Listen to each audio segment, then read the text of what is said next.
আসসালামু আলাইকুম সবাইকে। মেডিকেল রেজাল্ট নিয়ে আমাদের এই সেমিনারের এখন এই পর্যায়ে আমরা আর দুই নক্ষত্রকে নিয়ে হাজির হয়েছি। আমাদের সাথে আছে রনি 19তম, এবং সাথে আছে সুমাইয়া পঞ্চম। তো ভাইয়াপুরা, তোমরা কেমন আছো একটু যদি জানিয়ে দিতা, এখন অনুভূতি কেমন লাগতেছে? একজন একজন করে রনিকে দিয়ে শুরু করতে চাই। যে এই যে রেজাল্ট, মানে অবশ্যই এতদিন দীর্ঘ 3-4 মাস পরিশ্রম, আসলে 3-4 মাস না, সেই একাডেমিক থেকে ইন্টার ফার্স্ট ইয়ার থেকে আসলে আমাদের স্বপ্ন দেখা শুরু, কিংবা পড়াশোনার প্রস্তুতিটা শুরু। তো তোমার কাছে শুরুতে জানতে চাই, এত কষ্ট এত পরিশ্রমের পর এই যে আজকে যখন রেজাল্টটা পেলা, প্রথম অনুভূতি বা কেমন লেগেছিল? আহ প্রথম মুহূর্তে আমার অনুভূতিটা আসলে বর্ণনা করার মতো হলে বলেই দিতাম। এটা একটু অবশ্যই। কঠিন বর্ণনা করা। অনেক দিনের পরিশ্রম এর ফল আমি পাইছি। আমি খুশি, আলহামদুলিল্লাহ, আল্লাহর কাছে শুকরিয়া জানালাম। আহ, মা খুশি, ভাই বোনেরা খুশি, আনন্দ একটা মাশাআল্লাহ। মুহূর্ত।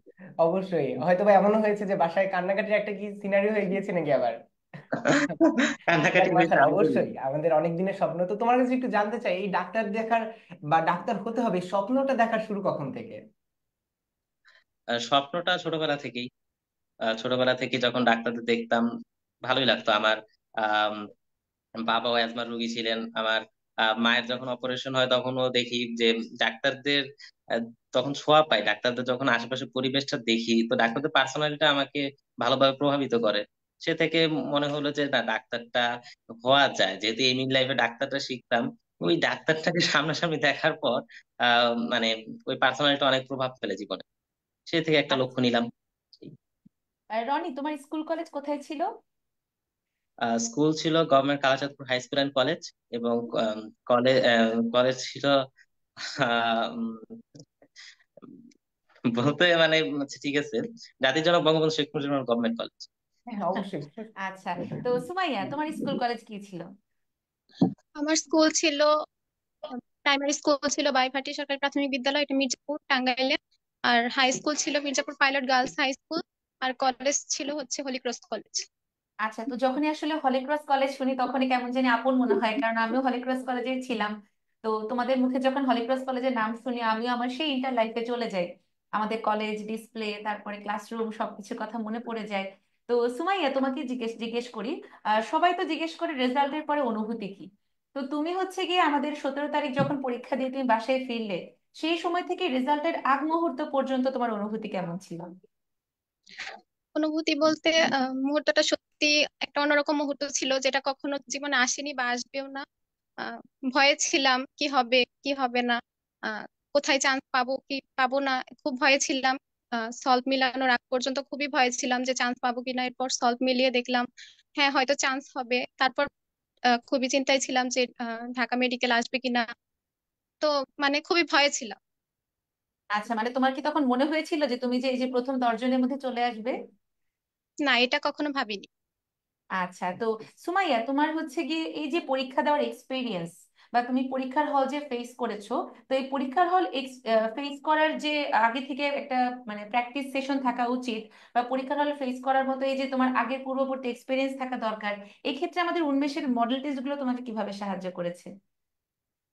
হ্যাঁ, অবশ্যই এক্সাম বেশি বেশি দিতে পারলে তাহলে এক্সপিরিয়েন্সটা ভালো হয়।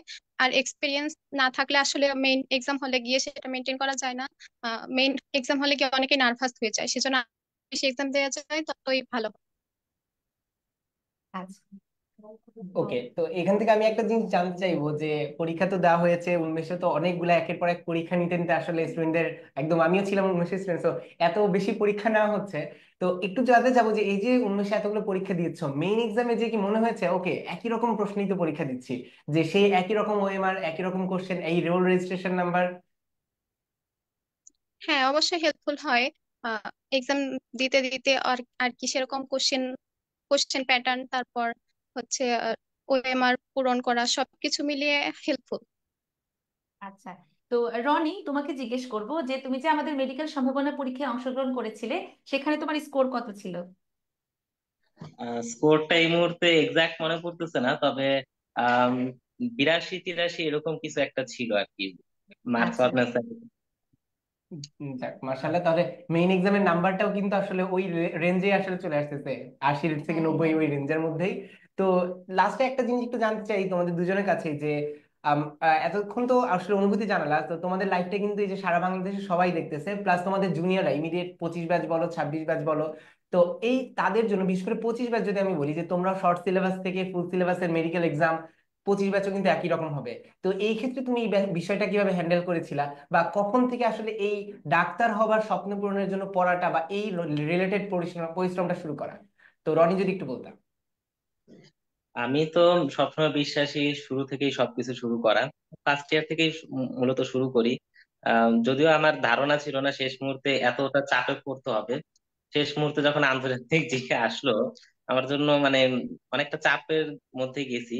তবে চাপটা যখন আমি 2 বছর ধরে নিতে অভ্যস্ত ছিলাম, তখন ওই চাপটা আমি সামলাতে পারছি। কিন্তু আমি যে হঠাৎ করে চাপটা সামলাতে পারতাম না যদি আমি হঠাৎ করে শেষের 3 মাস যদি আমি মেডিকেলের জন্য পড়তাম বা 4 মাস, আমি 2 বছর ধরে পড়ার কারণেই হয়তো সেই সময় চাপটা নিতে পেরেছি। তো এইভাবেই হ্যান্ডেল করা আমার মনে হয় ভালো, যে নিয়মিত ভাবে প্রতিদিন প্রতিদিন পড়তে থাকা, slow and steady wins the race ভাবে রেগুলার করা, বেশি প্রেশার না নেওয়া। প্রেশার নেওয়া তো আচ্ছা। অভ্যস্ত। তো সুমাইয়া, তোমার অনেক জুনিয়ররা তোমার লাইভ দেখছে, তো আসলে তারা তো সবসময় তাদের সিনিয়রদের কাছ থেকে জানতে চায় যে তারা কিভাবে হচ্ছে গিয়ে তাদের পড়াশোনার স্টাইলটা বেছে নিয়েছিলেন বা কিভাবে তারা এত ভালো রেজাল্ট করেছেন। তো তোমার মেডিকেল অ্যাসপিরেন্ট বা মেডিকেল ভর্তি পরীক্ষা অংশগ্রহণ করে তোমার মতো ভালো রেজাল্ট করতে চায় এরকম ছোট ভাই বোনদের উদ্দেশ্যে কি উপদেশ দিবে? উপদেশ বলতে অবশ্যই খুব প্রচুর পরিশ্রম করতে হবে, নিজের সর্বোচ্চ দিয়ে চেষ্টা করতে হবে। তারপর বেসিক ক্লিয়ার করে পড়াশোনা করতে হবে। কারণ আমি শুরু থেকেই, যেটা সত্যি কথা, কলেজ লাইফ থেকে আমাদের কলেজে, হলিক্রস কলেজে একদম বেসিক ক্লিয়ার করে পড়াশোনা পড়ানো হয় টিচারদের। আমি হলিক্রসের টিচারদের প্রতি চিরকৃতজ্ঞ। তারা যেভাবে বেসিক ক্লিয়ার করে আমাদের পড়িয়েছেন সেটা আসলে খুব অনেকটাই কাজে দিয়েছে। সেটাই মূলত সবচেয়ে বেশি হেল্প করেছে আমাদের এই রেজাল্ট করার ক্ষেত্রে। শর্ট সিলেবাসটা কলেজ থেকে খুবই ভালোভাবে কভার করা ছিল, সেজন্য পরবর্তীতে কোনো সমস্যা হয়নি। আহ, তো শুরু থেকে আমার মনে হয় কলেজ লাইফ থেকে ক্লিয়ার করে, বেসিক ক্লিয়ার করে পড়াশোনা করা উচিত। তারপর পরবর্তীতে কোচিং করার ক্ষেত্রে যে বাকি বিষয়গুলো যেগুলো বাকি থাকে সেগুলো ভালো করে কভার করতে হবে। দাগানো লাইনগুলো বেশি বেশি করতে হবে, অনুশীলনী। তারপর কোশ্চেন ব্যাংক এগুলো ভালোভাবে সলভ করতে হবে। তো এই। আচ্ছা। তো রনি, তোমার জন্য সেম কোয়েশ্চেন, তুমি তোমার ছোট ভাই বোনদের উদ্দেশ্যে কি বলতে চাও? তাদের উদ্দেশ্যে একটা জিনিসই বলবো, এক্সপেকটেশন যাতে একটু কম রাখে। বেশি হাই এক্সপেকটেশন থাকলে সাধারণত ডিসঅ্যাপয়েন্টেড হয়ে যায়। যখন আপনার এক্সপেকটেশন থাকবে ফার্স্ট হওয়ার, কিন্তু আপনার র্যাঙ্কিং যদি 50 পরে চলে যায়, তাহলে একটু সমস্যা। আমার কিছু ক্লোজ ফ্রেন্ড ছিল, তো তাদের এরকম হয়েছে। আমি আশা করি তারা বেশি এক্সপেকটেশন রাখবে না, এক্সপেকটেশনের চেয়ে বেশি পরিশ্রম করবে। পরিশ্রমটা বেশি হওয়া চাই, এক্সপেকটেশনটা কম। এবং পরিশ্রমটা অবশ্যই ঠিক ভাবে ঠিক দিকে হতে হবে। যদি তারা ঠিকভাবে কৌশলী হয়ে পরিশ্রমটা করে, আশা করা যায় ইনশাআল্লাহ তারাও ভালো উচ্চ লক্ষ্যে পৌঁছাতে পারবে। এটাই। নাইস। তো তোমাদের দুজনকেই থ্যাংক ইউ, অনেক অনেক অনেক ধন্যবাদ যে তোমাদের এই যে এই অনুভূতি শেয়ারের জন্য বা এই সময়টা দেওয়ার জন্য। পাশাপাশি তোমাদেরকে আবার অনেক অনেক কনগ্রাচুলেশন। এবং ওকে, ইনশাল্লাহ ক্যাম্পাসেও দেখা হয়ে যাবে। তো ডিএমসি তে ইনশাল্লাহ দেখা হবে, বেশি দিন নাই, ক্যাম্পাসে কথা হবে, ঠিক আছে?